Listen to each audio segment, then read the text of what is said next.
Kayumba. Placide Kayumba wahoze ari président wa Jambo SDL, un des membres fondateurs de l'association. Kugira ngo atunyuriye muri make les fondements de l'association azitwibutse kuko mu minsi ishize harabashatse guharabika association yacu bayita l'association négationniste ngo bita certains membres ngo enfants des nazis, ariko bakibagiza ko tumaze imyaka irenga 10 duharanira les victimes de toutes les tragédies qui ont touché la région des Grands Lacs.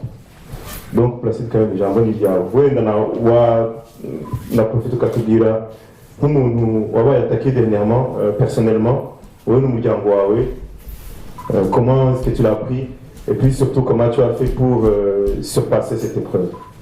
Merci.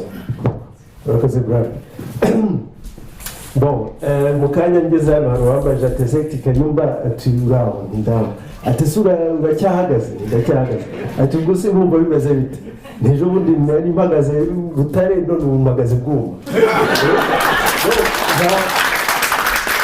ibyo numva sinatinda kwiza atake bagiye badukorera personnel parce que si ubwa mbere babikoze d'ailleurs ubwa mbere babikora c'était beaucoup plus violent, babikoze turi muri cadre ya Mpore.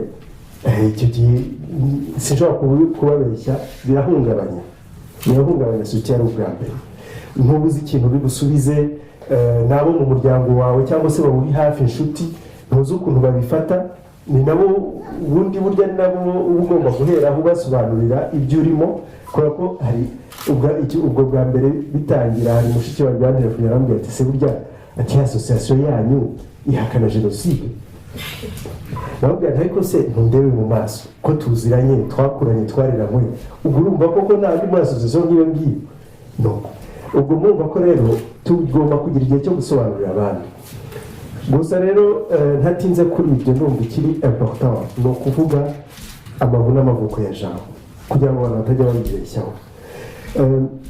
Na bravo arabaje ati unatubwira impamvu uko mbese ibyo wabisiripashije ukuntu uriho ubu ngubu. Ndakeka ko ariho bihera. La puissance d'un engagement total et sincère niyo ituma umuntu agenda yemye buri gihe kubera ko ibyo bakuvugaho ibyo ari byo byose uba uzi neza impamvu wahagurutse ukiyemeza urugamba uriho. Muri 2006 nibeshya ba Natasha nabo ba Brave membre fondateur n'abandi bicaranye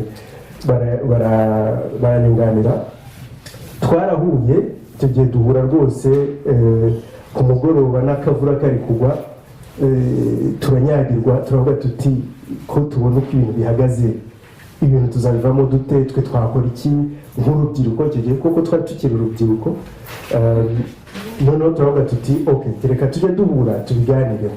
Twafashe yewe nk'umwaka hafi duhura buri 2 semaines, rimwe tugahurira kwa Brave, kwa Natasha, kwa Bajizeri, kwa nde tukaganira. Niho ide yo gushinga Jambo yavuye. Niho twavuze tuti ibintu byabaye mu gihugu birakomeye tureba ni naho wenda nakangira ngo ingarukeho bamugane twari urubyiruko ariko rw'inararibonye pe kubera ko ibyinshi twatekereje icyo gihe turi kubibona ubu ngubu.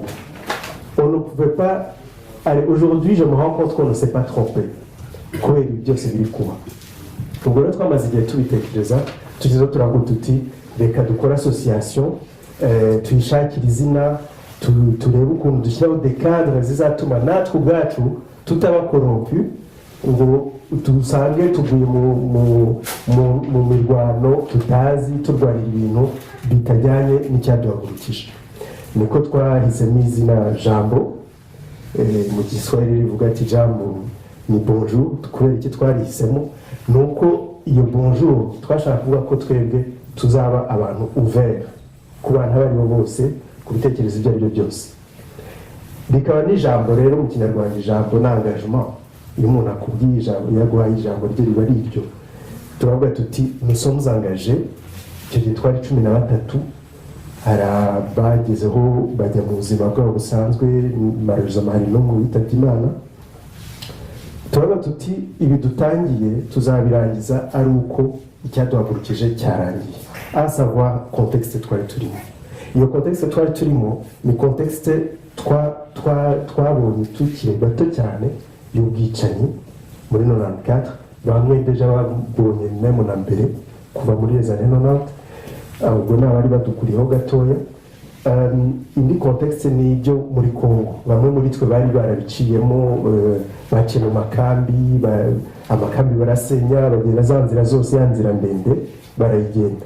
Abo nabo bazanaga ibyo bari bazi, tugashyira hamwe n'ibyo natwe tuzi, bituma noneho tugatuti dutangire uyu mushinga.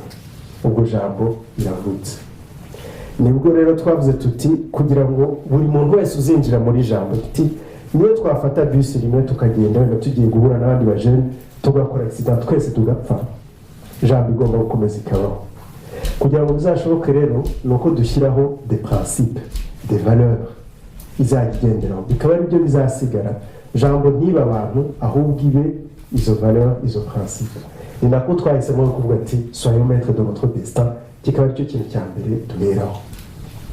Twagiye dushyiraho n'andi maprincipe nka objectivité, ko objectif ntuvuge ngo hari abajya bavuga ngo neutralité, la neutralité profite toujours à l'oppresseur, niko bavuga, ariko ni ubonye un fait c'est un fait, nuko bimeze ntabwo discutable. Dushyiramo ibyo bya ouverture, dushyiramo la cohérence kugira ngo izo valeurs twihaye ntizibe izo mu mpapuro gusa cyangwa izo muri jambo gusa, ariko no mu buzima bwacu tubaho hanze tuzikomeze zitugide, tuzishyire mu bana bacu etc. Ubwo rero ni ya sincérité navugaga na lucidité, ari nayo yaje noneho kudefinisa amaproje twagiye dukora. Muri 2010 twakoze Jambo News nibwo twayitangiye. Icyo gihe twarebye turavuga tuti uko ibintu bihagaze uyu munsi, amakuru yose twajya gushaka, kubera ko murumva twari urubyiruko, hari byinshi tutari tuzi twajya gushakisha. Ibyo tubonye ugasanga akenshi bitandukanye n'ibyo twe twiboneye n'amaso yacu nubwo twa tukiri bato, ariko n'ibyo twabonye. Rero turavuga tuti iyo phrase mu mbare munyibutse n'imyibagirwa, posons des bonnes questions aux bonnes personnes. Je pense que niba hari abaje muri conference yacu ya mbere yabere hari amatu, iyo phrase niyo twahereyeho kugira ngo noneho dushobore no kugabana n'abandi, kubisangiza n'abandi. Turavuga tuti tugomba kugira ahantu twandika amakuru, ibyo bibazo tubajije tukabisangiza abandi. Niko Jambo News yatangiye, kugira ngo ibe urubuga rw'abantu badafite aho bavugira kandi ivuga des faits uko yazibonye, nta gutinya, mbese dans la même idée de soyons maîtres de notre destin. Ibyo ntibyatinze twaje kubona ko FPR yari yakoze iriya ntambara muri Congo, imaze kwica abantu imbere y'amakamera, abantu bose babizi, n'amaorganisme akajyayo bagiye ati tuvuye mu muriro utazima, ariko bagaruka ntihagire igikorwa. Impunzi ziricwa abantu babizi, na HCR ikajya ivuga iti twabonye abandi ijana hari, ugacya nabo babishe. Donc izo preuve zose zari zihari, abantu baricwa imbere y'amaso y'isi yose, baricwa baramarwa, abantu bose babizi. Ubwo rero twavuze tuti ni iki twakora kugira ngo abo bantu batazibagirana, ariko rero nanone twabivugaho ugasanga mu mitima y'abantu bari bafite umujinya pe, bari bafite umujinya, no kubera kutavuga uwo mujinya ukabona ko ushobora kuvamo urwangano ukabyara n'ibindi byinshi bibi. Turavuga tuti nidukora ikintu tugatanga cadre y'ahantu abantu bahurira bakavuga akababaro kabo, tugomba gukora ku buryo buri muntu wese ashobora kumva akababaro kundi, kugira ngo nawe bimwubake, ashobore kwiyubaka ari dans la sérénité, nta rwango rurimo, yumve ko na wa wundi nawe ababaye. Ndabyibuka muri 2011 niba hari abakurikiye, sinibuka ndumva ariko wa mudamu wavuye mu Bwongereza akaza kuvuga akababaro ke, c'est une rescapée du génocide, donc Angleterre. Noneho araza avuga akababaro ke, avuga nyine ukuntu yapfushije, ukuntu ababaye muri plafond n'iki byose. Icyo gihe hari abantu barize, abandi barasohoka. Noneho umwe yasohotse naje kumazana, ese kuki wasohotse, ni emotion wagize n'icyo aravuga ati no ati jewe ati nari nzi ko hano nzajya nkavuga akababaro kanjye ati abantu bamaze imyaka barira none ndaje no kurira hano ati ntabwo mbyumva. Aho rero niho nafashe umwanya turaganira mubisha impamvu buri wese agomba kumva akababaro kundi, kubera ko nitwakora nk'ibyo bo bakora ubwo hari abamambure ba jambo bari bagiye muri commemoration ya recette barabirukana. Icyo gihe jambo yari yadesize yuko izajya ijya muri commemoration ya le 7 avril yaruganizwa na ambassade na Ibuka, ariko icyo gihe barirukanwe. Icyo gihe nabwo jambo yavuze ati okay nta kongera kujyayo. D'ailleurs twashoboye no kubona n'amadisikuru yavugiyemo mugiye kuri Jambo News mwabona reportage yakozwe icyo gihe, c'était des discours de haine vraiment qui ne sème que la haine.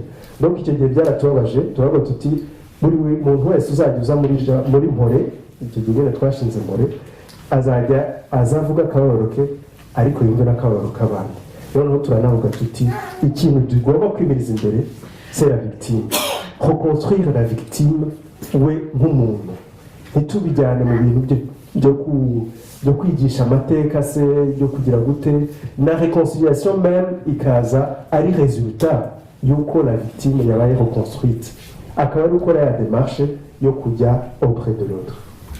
Ubwo ntabwo ndi buvuge les étapes Mpore yagiye ikurikiza, ariko kuri site ya Mpore biriho vraiment guhera kuri commemoration ya mbere kugera ku ejo bundi y'umwaka ushize. Ubwo rero ntiziriye mu magambo nagira ngo babwire yuko abo ngabo babura ikintu barega jambo cyangwa se ngo bayisenyereho, bagahitamo gufata abantu bamwe muri bo mu bamambure ba jambo bakaba aribo bataka rero ko abantu nkanjye muri jambo nta n'ikintu nari ngishinzwe nta responsabilité ngiramo. Harimo Liliane nawe batatse nta nubwo akiri muri jambo yavuyemo. Mbese abo bantu babikora nuko babuze ikintu kigaragara bashobora kwatakaho jambo.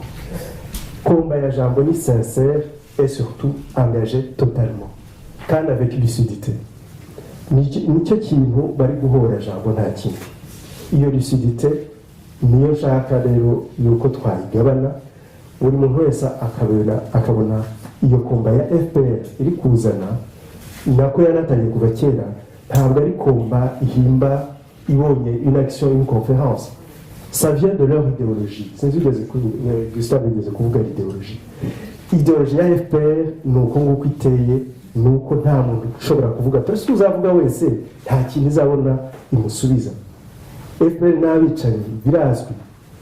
Ubwo ntizimye mu magambo, sinzi niba hari ufite ikibazo cyangwa se hari ako nibagiwe wenda bagenzi banjye bakaba bavuga bati reka tukunganire, sino nahagarikira hano. Nkabashimira nkanabasaba yuko imfashanyo nk'uko Gustave yagiye abivuga iri mu bantu, iri mu mafaranga, mais surtout kumvikana hagati yacu ya buri wese no kuvuga ati niba uyu nguyu bamwatatse uyu munsi ejo n'iki kandi dutureruka.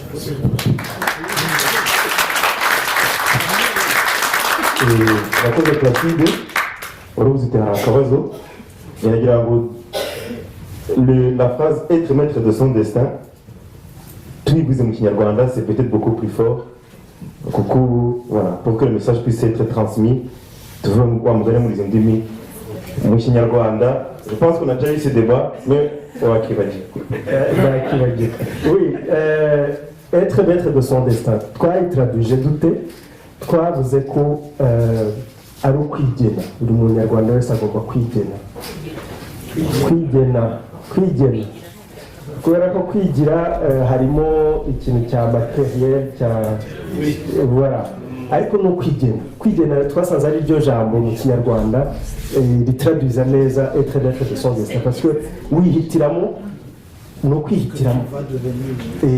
Hari umukobwa wari uri kwataka cyane kuri Twitter ejo bundi muri biriya nyine, noneho yatesheje abantu umutwe cyane abatuka biteye ubwoba. Noneho bamaze kurasa ziriya mpunzi z'abakongore ziriya barasheje ubundi ikizigo. Umuntu aramubaza ati se ati biriya byabaye byo urabivugaho iki? aravuga ati nimujye kureba ibyo polisi yavuze. rero muraba umaze icyumweru tumereye nabi, tu es incapable yo kugira un avis sur un crime contre l'humanité. Donc nicyo kintu kigaragaza icyo kintu cya liberté d'expression. Hari na projet twajyaga tugira yitwaga dusangire ijambo twakoraga mu Gisaza, icyahoze ari Gisaza kera. C'est très important. No icyo gihe twaranavuga ati no mu bana turera David umwana abazi ikibazo ngo ceceka, nabyo ni ikosa rikomeye. Ahubwo tubaha ijambo umwana avuge nyine yumve ko yisanzura, afite droit yo kuvuga, unamwumve, noneho umusobanurire impamvu ibyo ari kuvuga wenda atari byo etc. Voilà, ndumva hari ibisubizo.